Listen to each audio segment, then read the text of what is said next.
He has served as a mental conditioning consultant for more than 20 NCAA and professional sports organizations and has worked with many of this year's NFL draft prospects. We welcome in Trevor Moawad. Trevor, thanks for coming in. And I read a lot of words right there. Yeah, it's a lot of words. You have to tell me and the audience exactly what that means and what you do.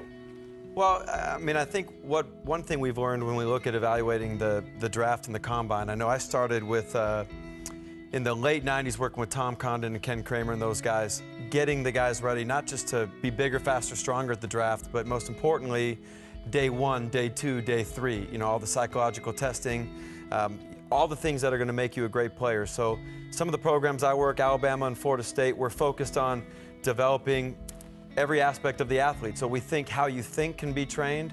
How you think affects how you feel, which affects how you behave. So a lot of it starts in the mind, and we think that there's very specific things you can do to help get guys better.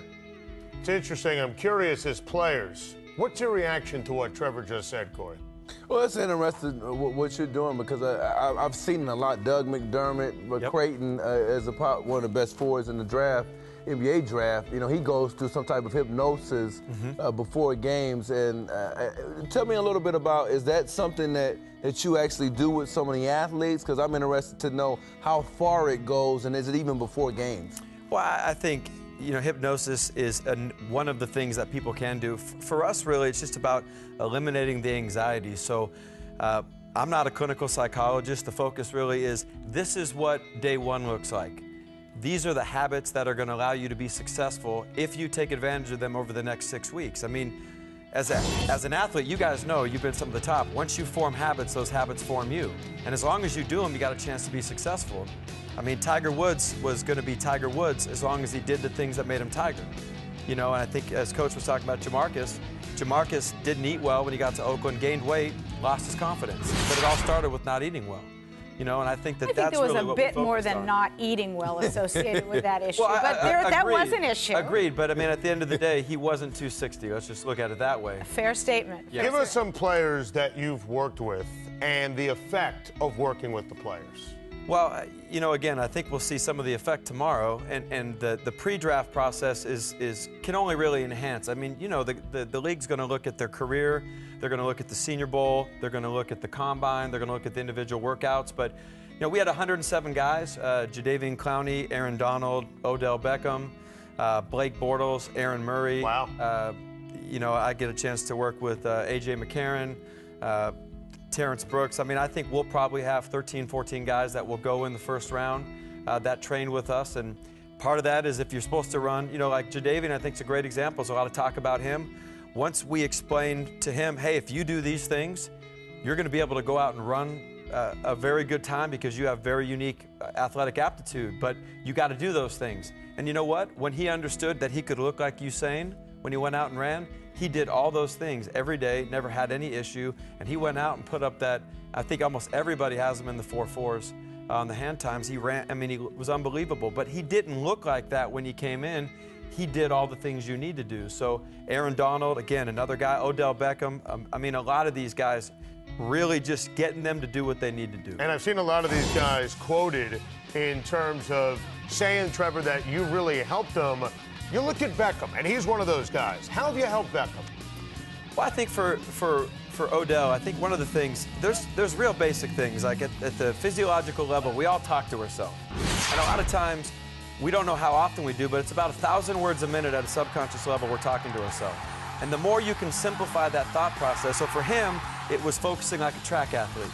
So Michael Johnson said he used to think of 4 things: keep my head down, pump my arms, explode, I'm a bullet. So for all those guys, it was like, hey, if you walk in a grocery store, you don't have a list, you're going to end up with a bunch of things you don't need. Let's go into this, let's approach this process focusing on the 2 or 3 things that are going to make us, you know, explosive and all those things. So really simplifying the thought process so they could go out and do what they're capable of doing. Certainly not asking you to put any names to this, but have you ever had an experience throughout your career, or how often, where it just doesn't work with someone, where you get an athlete in, and for this particular athlete, for whatever reason, they don't listen, or it just doesn't take? Have you had that experience? Again, I look at, I mean, obviously, you wouldn't be in this industry for 14, 15 years without experiencing guys that are going to respond to different things different ways. I think for us, what we try to do is, first thing we did was show them a 16-minute special on Jamarcus Russell and really talk about this guy threw 36 touchdowns, had all the success, but really talked about the habits and really trying to identify those habits. So, yeah, of course you do, but you try to lay out a platform that's just education. Like, to me, if I don't study physics, I'm still impacted by gravity. And again, there's certain human performance things relative to how you think that if you don't do them, you're not going to be where you ultimately can be. And that's the way I try to communicate. These guys are already great, but again, they don't need to be sick to get better. And I think that was our approach.